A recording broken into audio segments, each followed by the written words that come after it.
दोस्तों, एलियंस एक ऐसा जीव है जो अब तक इंसानों के लिए रहस्य बना हुआ है। सालों से चल रही खोज के बाद भी हम ये नहीं जान पाए कि क्या इस ब्रह्मांड में एलियंस का अस्तित्व है या नहीं। भले ही एलियंस को लेकर कई तरह के दावे किए जाते रहे हों, लेकिन इन दावों की कभी पुष्टि नहीं हो पाई है, जिसके चलते ये दावे अफवाह बताकर खारिज कर दिए जाते हैं। लेकिन फिर भी एलियंस को लेकर हमारी और वैज्ञानिकों की जिज्ञासा कभी खत्म नहीं होती है और हम फिर से इनकी खोज में लग जाते हैं। इन एलियंस के अस्तित्व को लेकर यही सवाल हमेशा खड़ा होता आया है कि अगर इस दुनिया में एलियंस हैं तो फिर वो हमसे कांटेक्ट क्यों नहीं करते हैं।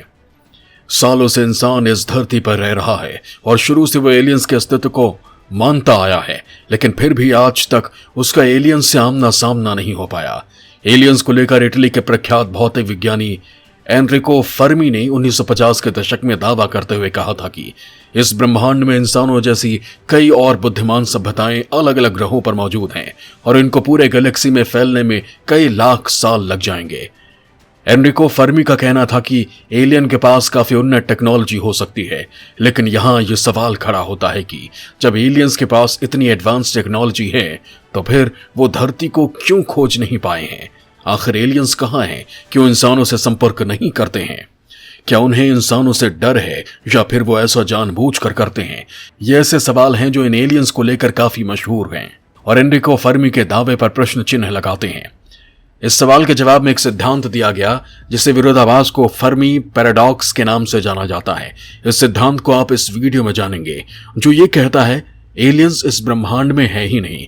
लेकिन उससे पहले कि इन एलियंस को लेकर दो विख्यात ज्योतिषविदों के सिद्धांत के बारे में बताते हैं जिन्होंने उनके अस्तित्व को स्वीकार किया है। वैज्ञानिकों के इस सिद्धांत के जरिए एलियंस को लेकर जो बातें कही गई हैं वो परेशान करने के साथ साथ आश्चर्यचकित करने वाली भी हैं। इन दोनों ज्योतिषविदों ने अपने रिसर्च के आधार पर दावा किया है कि हमारे विदेशी समकक्ष हमारी तुलना में ज्यादा बुद्धिमान और तकनीकी रूप से उन्नत हैं। इस थ्योरी को प्रख्यात ज्योतिषविद कार्नेगी इंस्टीट्यूशन फॉर साइंस के डॉक्टर माइकल वोंग और कैलिफोर्निया इंस्टीट्यूट ऑफ टेक्नोलॉजी से डॉक्टर स्टुअर्ट बर्टलेट ने तैयार किया है और उनका रिसर्च रिपोर्ट रॉयल सोसाइटी के कार्यवाही में प्रकाशित किया गया है। इसमें उन्होंने दावा किया है कि इंसानों की तरह ही एलियन सभ्यता का विकास और विनाश होता है। उन्होंने अपनी रिसर्च में कहा कि भले एलियन सभ्यता इंसानों के मुकाबले काफी ज्यादा उन्नत क्यों ना हो, फिर भी उनकी एक सीमा रेखा है और उनकी क्षमता पृथ्वी ग्रह को खोजने और यहां तक पहुंचने की नहीं है। उन्होंने कहा कि उन्नत टेक्नोलॉजी होने के बाद भी उनकी क्षमता का विकास इस स्तर का नहीं हो पाया है कि वो पृथ्वी तक पहुंच सके। वैज्ञानिकों ने कहा कि इंसानों की तरह ही एलियन की भी अनेक सभ्यताएं आती हैं और फिर खत्म हो जाती हैं, जैसा कि पृथ्वी पर होता है। वैज्ञानिक डॉक्टर माइकल वोंग और डॉक्टर स्टुअर्ट बार्टलेट कहते हैं कि सभ्यताओं की असीम वृद्धि आबादी को अनंत तक बढ़ाता है, जिसके चलते उनके पास सीमित समय में संसाधनों की मांग काफी ज्यादा बढ़ती जाती है। वो कहते हैं कि इस तरह आबादी विस्फोट के बाद आबादी के जीवन यापन के लिए संसाधन जुटाना धीरे धीरे मुश्किल होता जा रहा है और एक वक्त ऐसा आता है जब उन तक ऊर्जा जरूरतों का पहुंचना बंद हो जाता है और उस आबादी का विनाश हो जाता है, जिससे एक सभ्यता पूरी तरह से खत्म हो जाती है। डॉक्टर माइकल वोंग और डॉक्टर स्टुअर्ट बर्टलेट ने अपनी रिसर्च रिपोर्ट में कहा है कि अतीत में धरती पर कई मानव सभ्यताओं का विकास और विनाश हुआ है, जैसे रोमन सभ्यता, प्राचीन मिस्र सभ्यता, हड़प्पा मोहनजोदाड़ो सभ्यता। लेकिन एक समय बाद आखिरकार ये सभ्यताएं भी खत्म हो गई और एलियन सभ्यताएं भी इससे परे नहीं हैं। वो भी एक तय सीमा के बाद खत्म हो जाती हैं। मानव सभ्यता हो या एलियन सभ्यताएं, दोनों ही इसी प्रक्रिया से गुजरती रहती हैं। अकादमिक दुनिया में इसे सुपर लाइनर स्केलिंग के सिद्धांत के रूप में जाना जाता है और इस सिद्धांत से यह समझा जा सकता है कि हमारे ब्रह्मांड में जहां अरबों खरबों ग्रह और उपग्रह हैं, उनमें किसी न किसी पर जीवन तो हो ही सकता है, लेकिन इसी वजह से ना हम उन तक पहुंच पा रहे हैं और ना वो हम तक पहुंच पा रहे हैं। दोनों वैज्ञानिकों का कहना है कि एलियंस भले ही हम तक नहीं पहुंच पा रहे हैं और हम उन तक नहीं पहुंच पा रहे हैं, लेकिन एलियंस भी इंसानों की तरह इस प्रक्रिया के प्रति सचेत हो सकते हैं और इसलिए कुल एलियन प्रजातियां असीम विकास तक पहुंचने से बचने की कोशिश करती हैं और विकास की प्रक्रिया को वहीं तक ही ले जाती हैं ताकि उनका अंत ना हो। लिहाजा वो अपने ग्रह पर ही शांति के साथ अपनी जिंदगी बिताना चाहते हैं। उन्होंने एक और तर्क देते हुए कहा कि बेशक हो सकता है कि एलियंस के पास हमसे संपर्क साधने की क्षमता हो, लेकिन स्पष्ट तौर पर वो हमें परेशान करने लायक नहीं समझते। वहीं भौतिक विज्ञानी एनरिको फर्मी के अध्ययन को लेकर फर्मी पैराडॉक्स के एक गणितीय आधार का विश्लेषण किया गया।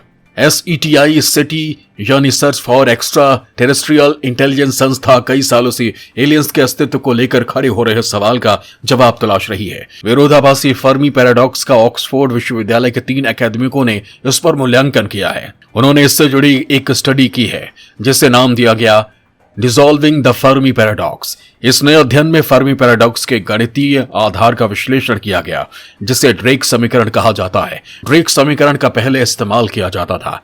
इससे उन संभावित जगहों की लिस्ट बनाई जाती थी जहां जीवन हो सकता है। अध्ययन में जीवन से जुड़े कई पहलुओं की जांच पड़ताल करने के बाद पाया गया कि 39% से 85% संभावना है कि ब्रह्मांड में इंसान अकेला जीवित बुद्धिमान प्राणी है। शोध में लिखा गया है, हमने पाया कि इस बात की पूरी तरह से संभावना है कि ब्रह्मांड में कोई और बुद्धिमान सभ्यता नहीं है, सिर्फ इंसान का ही अस्तित्व इस दुनिया में है।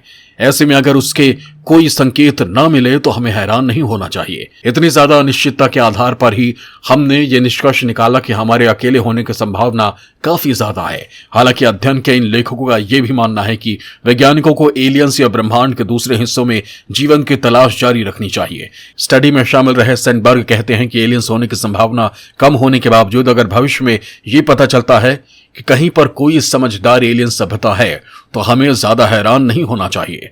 यानी कि फर्मी के विरोधाभास का हल इतना भी आसान नहीं है। दोस्तों, इस रिसर्च में कितनी सच्चाई है ये तो आने वाला वक्त बताएगा। फिलहाल एलियंस को लेकर जो दावे किए जाते रहे हैं उससे यही साबित होता है कि वो इंसानों से ज्यादा शक्तिशाली और एडवांस हो सकते हैं। उनके पास ऐसी तकनीकी है जो इंसानों की सोच से कहीं ज्यादा आगे है। अगर इंसानों का एलियंस से आमना सामना हो भी गया तो वो इंसानों को पल भर में खत्म करने की क्षमता रखते हैं। ऐसे में एलियंस की खोज इंसानों को विनाशकारी साबित हो सकती है।